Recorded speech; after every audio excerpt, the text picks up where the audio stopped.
Hello, one and all. Welcome back to the Sports Talk. If you've just listened to the political rant, then you'll be glad to know that we are past that. It was only a brief one, and I keep it brief because I don't need to give you my reasons. So, we are back onto the best thing in the world, sport. Sports really helps the world. And I am so glad that things like wrestling are now in a place where we can say with ease that it's better than it has been for a long time. So, AEW and WWE, the war, quote unquote, continues.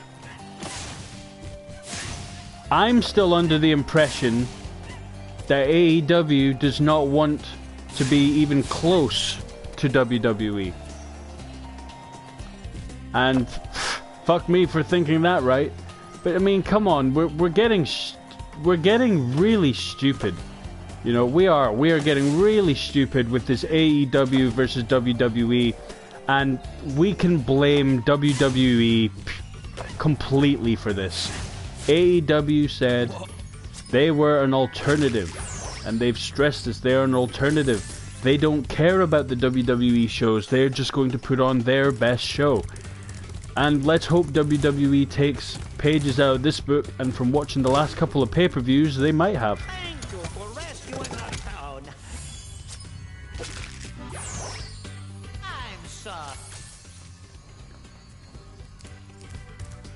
It's very... Yeah, this ties into a tribalistic point that I pointed out in my last video with the politics.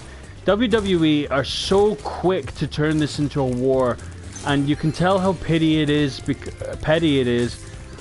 because there's so many other wrestling companies in the world, but AEW are the only ones that WWE seem to want to get in the way of. And I'll tell you why. It's because they identify the talent they have. It's not about business structure. It's not even about the fan base. It's about the talent they've got. Because Vince McMahon will admit he lost a gem in Pac. He lost Cody Rhodes. He lost Chris Jericho. All his fault. But still, it's... I mean, how do you really react to stuff like this at this point? You just say... WWE this, WWE that. That's exactly what I've been doing, because that's it. That's all there is to it. And we need to stop, right? And we need to stop, because I've been on Twitter, and again, this much like the politics, we are now arguing amongst ourselves. So now WWE fans are arguing with other WWE fans. AEW fans are arguing with AEW fans, and this is when you know we've crossed the bridge into completely pointless and stupid. It needs to stop. If you have a favorite, right? And you don't need to say, right, that it's better than another product, because you're encouraging it. All you need to say is, it's your favorite. That is it. You don't if you say AEW is your favorite, that doesn't mean you have to go, it's my favorite because WWE is crap. Right? AEW is my favorite because it's new. NXT is my second favorite because it's great. The main roster, I struggle to like because it's terrible. However, the superstars are good. That's why people watch it, because the talent WWE have is undeniable. You could almost say undisputed. But we really need to stop with the comparisons. AEW is never going to be like WWE. It's like that Moxley Omega match. Everyone said it's several steps back, and it's like, yes, it would be for WWE. This is not WWE. This is AEW. Right? They are not sports entertainment. They are professional wrestling.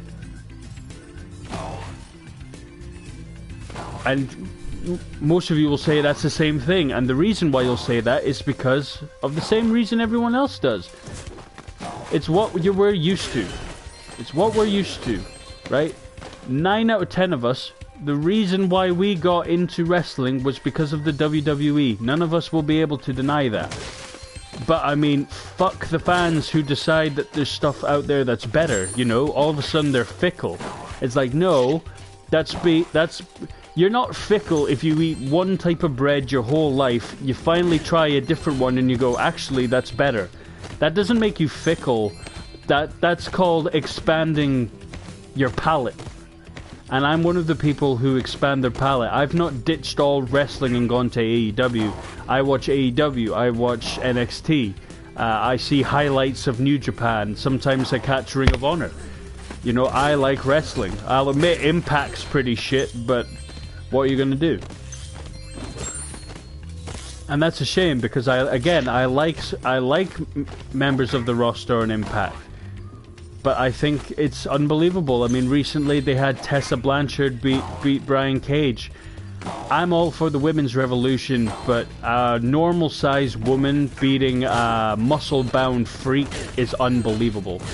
That's when people start to tune out of wrestling, because they realize the fallacy that it can be. Something, again, we kind of have to overlook as fans, you know, if we want to enjoy it.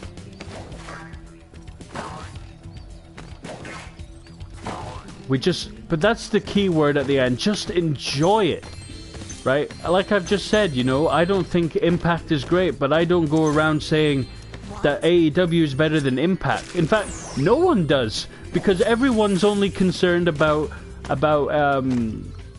everyone's concerned about WWE and AEW. And that's it. Like, no one right now could give less of a shit about anything else. It's just an incredible double standard. We really need to work on this as a fan group. I say we, it's more members of you.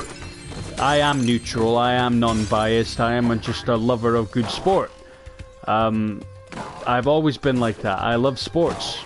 So fuck me for, again, like I said, having a non-closed mind. That's the other thing I can't stand. I can't stand watching more than one thing and people having the audacity to call me fickle.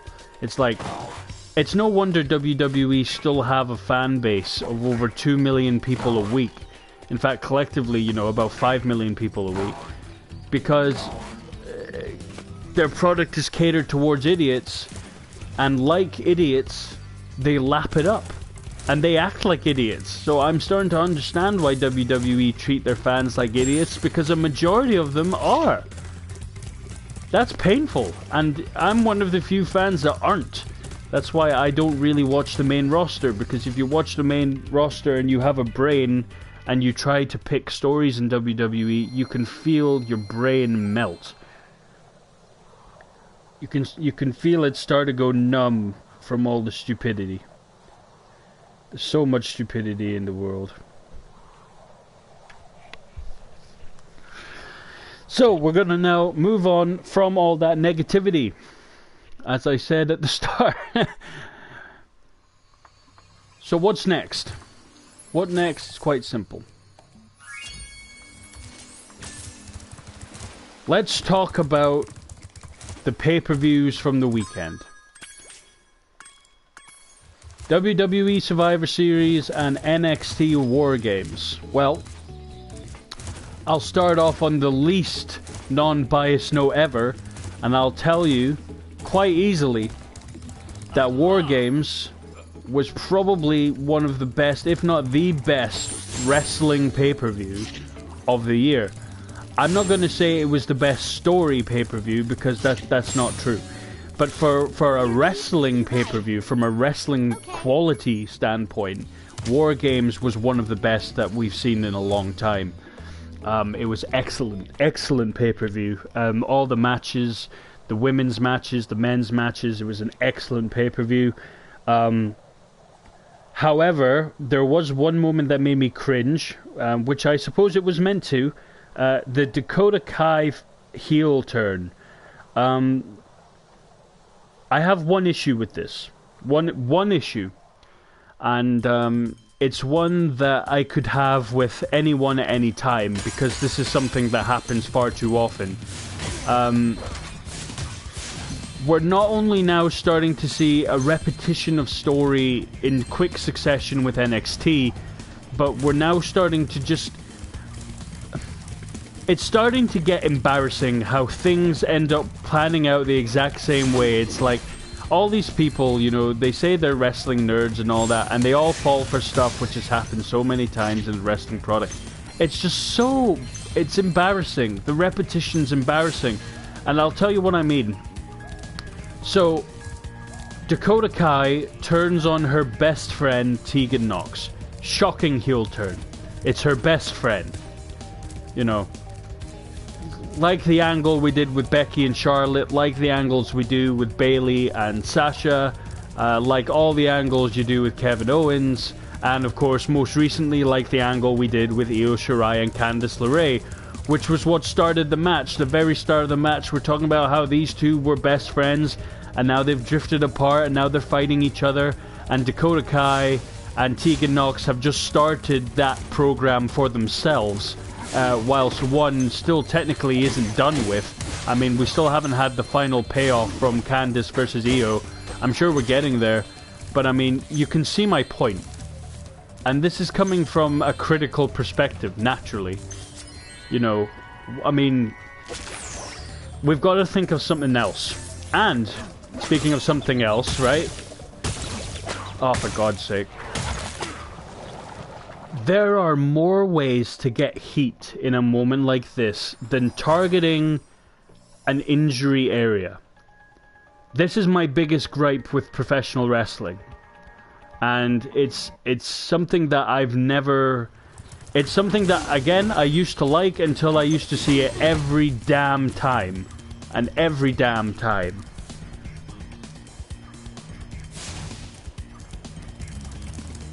Is, yeah, targeting the injured area of, like, a former injured area. So, Dakota Kai turns, and what does she do? She beats the hell out of Tegan Nox's knee. She closes the gate. She doesn't just, like, gimmick this. Like, I know the difference between someone who is gimmicking and someone who's taking it a bit too far in the ring, because it's very noticeable. And Dakota Kai was not holding back on Tegan Nox's knee. Now, whether if they're best friends in real life or not, I don't know. After this, I would assume not, because Tegan Nox had an extremely serious knee injury, extremely serious. And in retrospect, she's actually not been back for that long. And here's Dakota Kai slamming a door off it at least 30 times. You think that's an overreaction? It's not. She was just hammering this girl's leg in between the door for what felt like hours. But it was naturally, you know, about 10-15 seconds. But if you think about... If you think about that, though, just that's so risky. Like, I mean, I get it's to get heat, I get all that, but spots like that is how people get injured. And she's just back from injury, and you're making her do this. I mean, it baffled me. I just thought, oh my God, she's injured. I mean, I bought the tears because I remembered how teary and upset she was when she got injured the first time. And I looked at her and I thought, my God, Dakota Kai's just done it again. She's just come back from injury herself. She's got all this ring rust, and she's just fucked up that girl's leg again. We've yet to hear official reports, but I would be very, very, very surprised if Tegan Nox wasn't injured again. And again, I will say this, just because she has had a serious injury on the knee does not mean the only way to get heat on her, against her, is to have people target the knee. This is how we have star after star after star retire because of injuries. Edge had his neck thing, so what did they get him to do? More neck spots. Ciampa just came back from a neck spot. What did they get him to do? He jumped off the top of a steel cage. basically did a Sheamus white noise to Adam Cole through the table. I mean, people have talked about how WWE disregard the safety of their own wrestlers sometimes, but I mean, this is something else. We've got to stop this. We've got to stop it. We've got to stop repetition. I don't want to see another spot like that for a year, at least. I don't want to see another... If someone's had a broken foot, I don't want someone's foot to be fucking mangled. If someone breaks their neck, I don't want someone to be dropped on their neck. And WWE are the sort of company who would do exactly that. And I'm not impressed. I'm really not impressed. So when I was watching it, I felt the heat for Dakota Kai, but I felt more heat for the company. Just thinking, if that was me, and I've just come back from a major knee injury, and they told me to put my knee through that, or risk it, I think I would refuse. And I know it's different when you're the one being employed, but to be honest, I think with my personality, I think I would still refuse. I just can't. I can't get over it, and I think it's terrible. So, if I'm a bad person for thinking, if I'm a bad person for thinking that's wrong, then so be it, because I think it's ridiculous. This was my only issue with the whole show. Everything else about this match, about that show, was amazing. All the matches were amazing. And congratulations to every single wrestler involved with that show. You know, watching a WWE show, you see the things they do and say, and you're like, okay, yeah, they're trying to get back at AEW.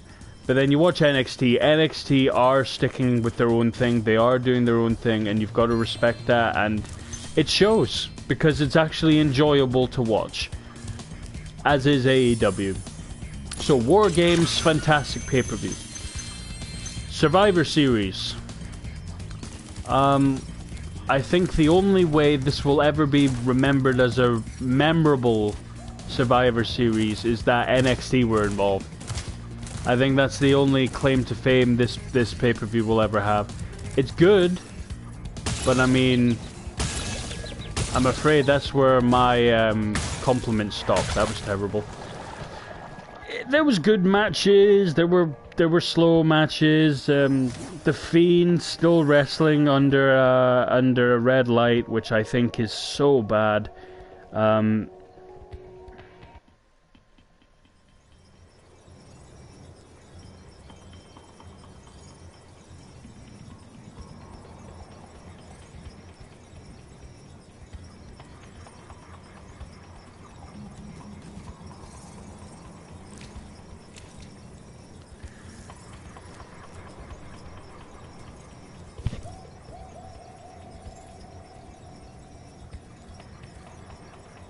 Sorry, I got a. Yeah, sorry, I was a little distracted there just by a comment I was just mentioning. So where was I? Oh yeah. So Survivor Series was all right. I wouldn't recommend.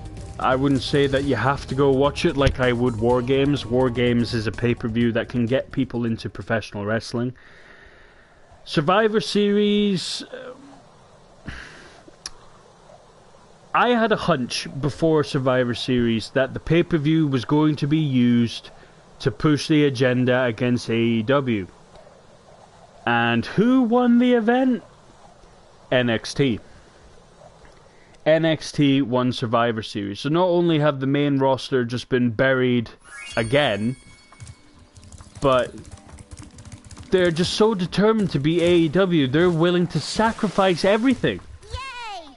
They are willing to sacrifice absolutely everything to make sure they be AEW. If you like. It is so petty, okay, it's ridiculous. And this is where the petty fans are coming from as well. The fans that like that. The fans that love that controversy. Oh, we're at war with someone now. Great. It's It's absolute nonsense, if you ask me. This is not WWE versus AEW. This is a time where WWE has to deal with a company called AEW. They can do what they want, and what they're doing is, as we know, turning it into a war. And AEW, they could fight back like WCW did, but they're not. Because they don't want to do that. Their fans don't want them to do that. Because as soon as we sink to their level, then AEW might as well be a WWE product. Right? This is where we have to prove that AEW and its fans have the maturity to say, well, what's wrong with it?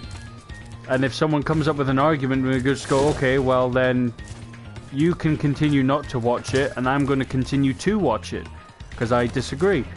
But don't get personal with these things. I mean, sometimes I do, but that's only when someone does it to me first. I'm a big believer in give what people give to you, and just be a nice fan, be a good fan, be a wrestling fan, for God's sake. As I said, if you watch NXT and you watch AEW, you are a very happy fan. But as soon as you watch the main roster, or as soon as you become an internet warrior on Twitter, you will find yourself hating wrestling. And you will find yourself wanting AEW to just wither and die, because you realize that the WWE are not going to stop being petty. Because this is Vince McMahon. Vince McMahon continues. He's relentless. He does what he wants until it works in his favor or people bend to the will. That's how it works. That's why WWE has been on top, because it's a bullying mentality. AEW though, AEW is not that kid that can be bullied. AEW is that one kid that the bullies pick on and then get very angry at. Now we'll take a short break here.